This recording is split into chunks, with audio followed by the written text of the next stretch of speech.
Magandang umaga po, Ma'am Loren. Hi, Erwin. Ang ganda pakinggan ng inyong tinig. Although, mas madalas naman kitang marinig kaysa marinig mo ako. Kasi sa Antique, yung probinsya ko, nasanay napuntahan mo na, where the mountains meet the sea. Napakaganda ng Antique. At syempre, budget season ngayon sa Kongreso, kaya busy po tayo sa paggagawa ng pandemic recovery budget. Pero salamat sa pagtawag mo sa akin at ako yung nagagalak na makausap ka. At ang buong Pilipinas, ang buong mundo, mga Pilipino na nasa abroad sa programa mo ngayon. Na-monitor ko, Ma'am, lately, you were talking about dun sa Congress, about, in speaking of pandemya, marami po sa ating mga mamamayan ang nawalan po ng trabaho, kabilang ng mga nasa industriya ng tourism, entertainment, at casual at project-based workers, maging ang ating mga OFWs, ma'am, umuwi. Meron bang batas ho na makapagbibigay sa kanilang trabaho sa kanilang mga lugar during this pandemic, ma'am? Ito po yung worry ng mga kababayan natin. Tama ka, Erwin, dahil ang pag-ahon naman sa pandemic ay hindi lang pangkalusugan, kundi na rin pangkabuhayan. Buti na lang, meron tayong peso law. Siguro hindi naman marami kaya ang nakakaalam ito, yung Public Employment Service Office. Alam mo, 1999 pa yan, more than 20 years ago. Si Cab Blas Ople, Senate President, at ako bilang batang-batang senador, ang nag-author nito. At bawat LGU ay merong peso officer na siyang nagagawa ng job matching at job facilitation. Kaya ngayon lang, kakatapos lang natin ng pagbibigay ng suporta at tulong sa Rodriguez Rizal. Ang nagpapasimuno at nag-i-implement ay yung peso officer ng LGU. So ito mga peso officers, ang siya nagagawa ng mga programa para mag-matching yung skills ng mga tao sa LGU na yon, ng mga nawalan ng trabaho, pati na rin yung mga employers na may maliit na negosyo or meron mga opisina na naghahanap para yung matching ay mas madali. Lalo na ngayon sa online lahat, ito'y mapapadali. I hope that this law, peso, ay magamit ng gusto. Maliban dyan, yung ating micro, small at medium enterprises, napakahalaga niyan. Alam mo naman, di ba? Puro maliliit na negosyo. Yan ay backbone ng ating ekonomiya. 99% are MSMEs. Ang bawat agency naman ng government ay meron MSME program. Ang DTI, Department of Trade, ay merong pautang sa small business corporation na walang collateral, walang interest. Again, baka hindi sapat ang information dissemination ng gobyerno, baka hindi naman tao na pero sila mag-avail ng ganitong mga programa ng ating gobyerno na may batas na palang ganito. So ilan lang ito sa mga nagawa ko nung ako'y senador way back, yung MSME law at yung PESO Act na alam kong ini-implement ngayon lalo na sa pandemya. Ma'am, do you think ito po yung mga sinasabi niyong peso, alam ko yung mga kababayan natin are really rearing back, going back to work kasi nga po nawalan ng trabaho, nagsara yung mga negosyo nila, and then ay mga trabaho, yung mga pangkabuhayan, madami din ho, nagsara yung mga small and medium enterprises dahil sa pandemya.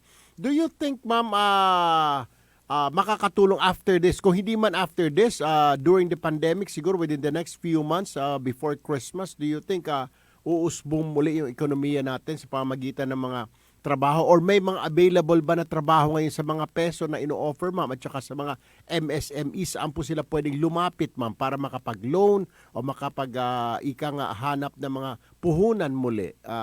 Ayan, magandang nabanggit mo dahil ang DOLE ay merong programang pangkabuhayan na nagbibigay ng hindi loan, grant. At yan ay ginagawa ko sa Antique. Ang dami kong nabigyan ng tawag namin sa Kinaray Abulig tulong.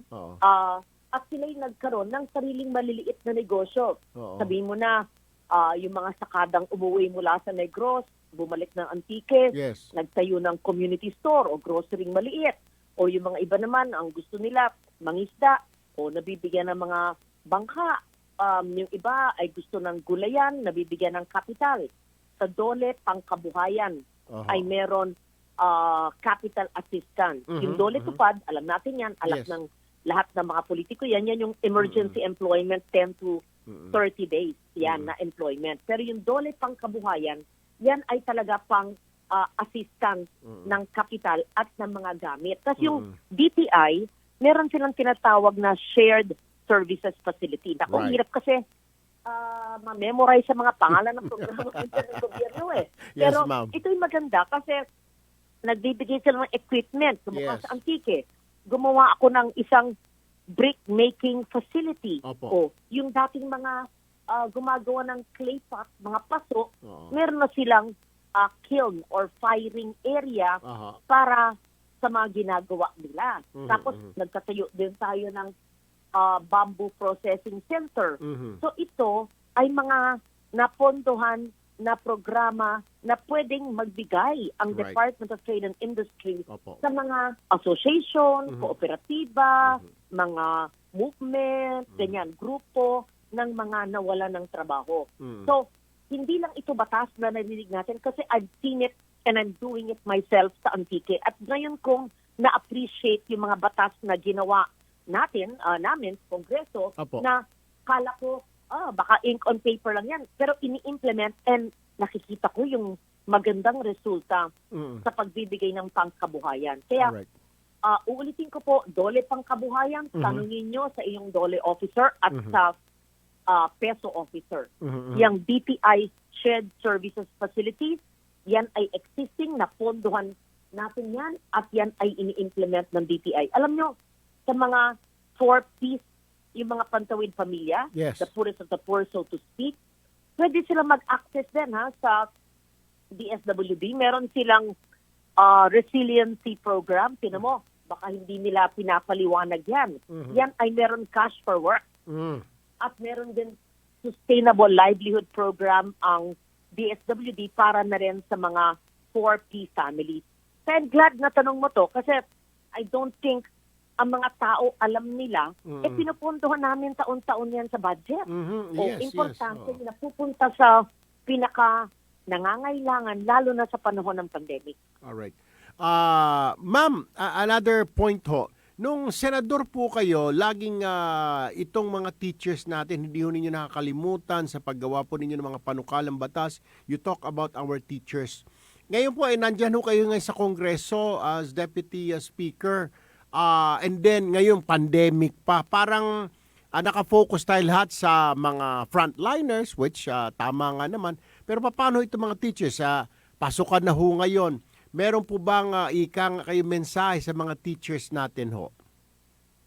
Ay, alam mo, nung ako'y last term ko as Senator Erwin at Opo. naging chairman ako ng Committee on Finance, Mm.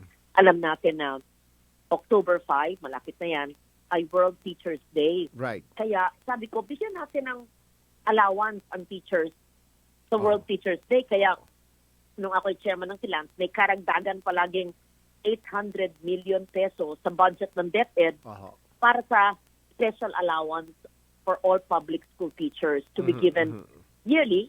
Sabi nyo, baka maliit ito kasi ang daming teachers, pero to recognize nga their contribution sa mga buhay natin. Tapos, meron silang tinatawag na chalk allowance. Nung nadatnan ko yan, ang liit, 1,500. Mhm. Pero nung 2018, nung ako'y chairman ng finance, naging 3,500, more than double ang naging chalk allowance. Ngayon, ang ticket, parang talagang pinaghandaan namin yung pandemic dahil nabigyan ko ang mga DepEd schools ng Antique Mhm. ng IT packages na may tablet, may laptop, may Wow. smart TV, Oo. wireless router, talaga. Kaya ngayon na nagkaroon ng blended or online learning, flexi-learning, flexible ways, iba-ibang modalities, ay handa ang aming probinsya dahil sa provision natin nung 2019 amendment sa DepEd Computerization Program. At Ma'am. ang pinapaglabon ko ngayon Mhm. ay magkaroon ng one tablet, one learner, at syempre ang mga teachers dapat meron, at internet allowance. Oh. Dahil huhugutin pa yan ng mga teachers sa kanilang mga sweldo eh. O, tama. Ma'am, Kailangan may ma- internet allowance. makasingit Oo. lamang. Pwede ba ito by next year? Maisama na sa national budget na ito, bigyan ng mga teacher ng ito kung tuloy-tuloy ito mga blended learning, online learning. Tama kayo, from chalk allowance ngayon mabigyan mo lang sila ng tablet na sarili nila, pati mga internet allowance because kaysa sa huhugutin pa nila sa mga bulsa nila, hindi naman ganun kalakihan ang kanilang mga salaries. Ma'am Lauren? Opo, yung chalk allowance at saka yung World Teachers Day special allowance, nandiyan na yan sa budget. Kasi nung nasimulan ko, Aha. noong 2015 ako yung Senador Chairman ng Committee on Finance, ay na-institutionalize na si Senator Angara. Ang ganda, pinagpatuloy niya. Okay. No? Okay. Ngayon yung ating internet allowance, yan ang pinapaglaban ko ngayon sa ating budget. Right. Araw-araw ngayon, no, mga sa plenary, nandiyan na ang budget yan. Mm-hmm. So, at saka yung mga IT packages, nandiyan na rin. Kasi may computerization program ang DepEd sa bawat probinsya, kailangan lang ma-increase yung budget. Lalo na ngayon, sa panahon pandemic, siguro more than the infrastructure, it should be sa IT. It should be the IT packages. Yeah. So yan ang ipapaglaban natin sa budget para next year ay matupad na ang aking pangarap na magkaroon ng one tablet, one learner, at siyempre kasama dyan pati ang teacher. Ma'am, last two questions sa Madam Speaker, Deputy Speaker. 2022 budget, tinalakay ho ninyo dyan at kasama ho kayo dyan. Ano ang malaking, saang departamento, anong sektor ng ating lipunan ang makakatanggap ng malaking porsyento o bahagi ng 2022 budget na tinalakay ho ninyo dyan? Palagi naman ang edukasyon. Ayon na rin yan sa ating konstitusyon, Right. ang pinakamataas Yes, na budget. other than that. At base nga sa sectoral na distribution, ang social services, nandyan ang edukasyon, nandyan ang health, nandyan ang social security at employment, Right. housing, community development, ay malaking alokasyon, almost 2 trillion, 1.92 trillion. Yan. Nakafocus yan siyempre sa pagbibigay ng serbisyo sa social at economic well-being ng ating mga marginalized sectors na tinatawag. So, importante yan sa pangalagaan natin ang ating pinaka-importanteng resource maliban sa ating natural resources, ang Right. human resource ng ating bansa. Ma'am, Yan. ano po kaya ang kailangan nating i-improve o pagtuunan ng pansin pagpasok na susunod na taon, ma'am? Tama yan, Erwin. Ang mahalaga, bilisan natin ang procurement ng bakuna. Okay. Yan ang ating kauna-unahang depensa sa COVID. Opo. Tapos yung booster shots na rin ay na-allow na FDA sa Amerika. Na-allow na ba dito? Hindi pa rin ang FDA dito. So, importante yung booster. So, madaliin at damihan ang pag-procure, pag-import at pag-roll out ng bakuna sa mga LGU at hayaan na natin ang private sector. Payagan natin.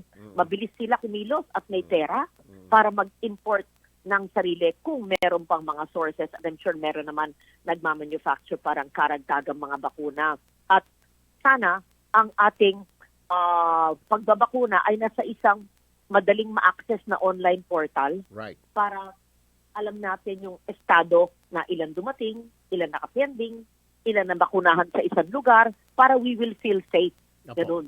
Okay. So yung online portal ay napakahalaga. Tapos yung pondo ng DOLE Yes. sa mga stay-at-home na jobless Aha. para hindi rin palaboy-laboy na magka-COVID pa, Opo. bigyan natin ng trabaho. Right. Sila'y pwedeng ma-train na contact tracers para paigtingin natin pa rin ang ating contact tracing. Kasi Okay. pag na-contact trace talaga at i-quarantine mo, at mag-expire na yung 2 linggo o 14 days, hindi siya manghahawa. Hindi ba? So, napakahalaga para bumaba ang mga statistika o numero ng COVID sa atin.